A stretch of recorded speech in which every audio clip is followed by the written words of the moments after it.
तो मेरे कुछ ही वीक्स के बाद हमें नाइट ऑफ चैंपियंस देखने को मिलेगी, जहां किंग ऑफ द रिंग और क्वीन ऑफ द रिंग का टूर्नामेंट भी ऑलमोस्ट स्टार्ट हो गया है और एंडिंग स्टेज के ऊपर है।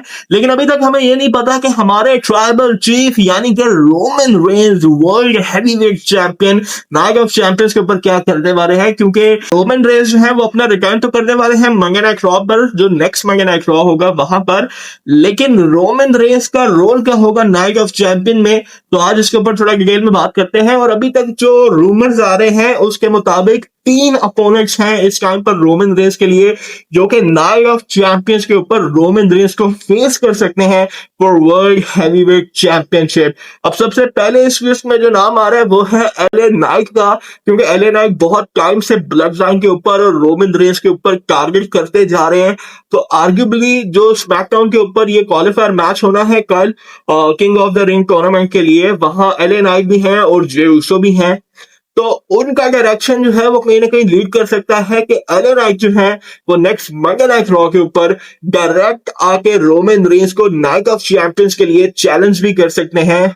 और ये चीज भी हमें देखने को मिल सकती है, क्योंकि सबसे टॉप पे जो नाम है नाइट ऑफ चैंपियंस पे रोमन रेंज के अपोनेंट के लिए वो एलए नाइट का आ रहा है। और एलए नाइट की स्टोरी भी अभी हमें इसी डायरेक्शन में नजर आ रही है कि वो इस टाइम पर रोमन रेंज के अगेंस्ट हैं और रोमन रेंज के साथ मैच तो वो चाहते ही चाहते हैं।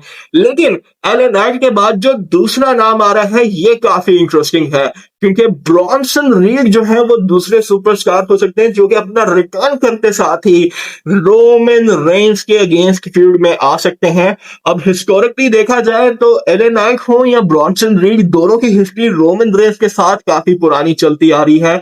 एलए नाइट की 2023 से, जबकि ब्रॉन्सन रीड ने 2025 यानी कि 2025 के अंदर रोमन रेंज को ठीक ठाक तंग करके रखा था।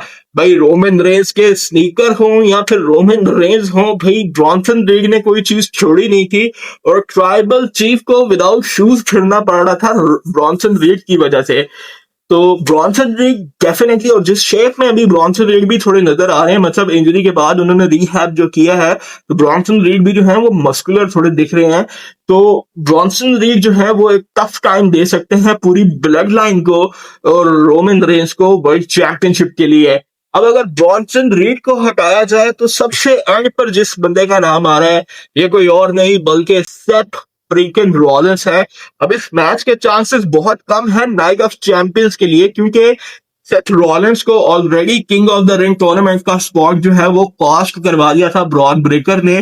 तो अभी जो डायरेक्शन है वो तो यही नजर आ रही है कि नाइट ऑफ चैंपियंस में सेथ रॉलिंस जो है वो या तो ब्रॉन ब्रेकर को फेस करने वाले हैं या विजन के किसी और मेंबर को, जिसमें एक ही मेंबर है पीछे ऑस्टिन थ्योरी।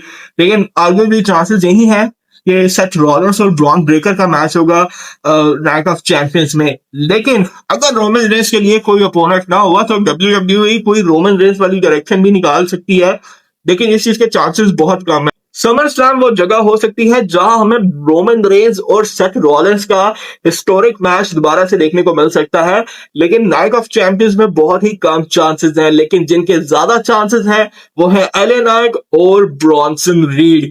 बहरहाल आप लोग रोमन रेंज का ओपोनेंट कौन सिलेक्ट करना चाहेंगे, मतलब किसको देखना चाहेंगे रोमन रेंज के साथ नेक्स्ट फ्यूड में, मुझे कमेंट बॉक्स में जरूर बताइएगा। मिलते हैं अगली वीडियो में, तब तक के लिए गुड बाय।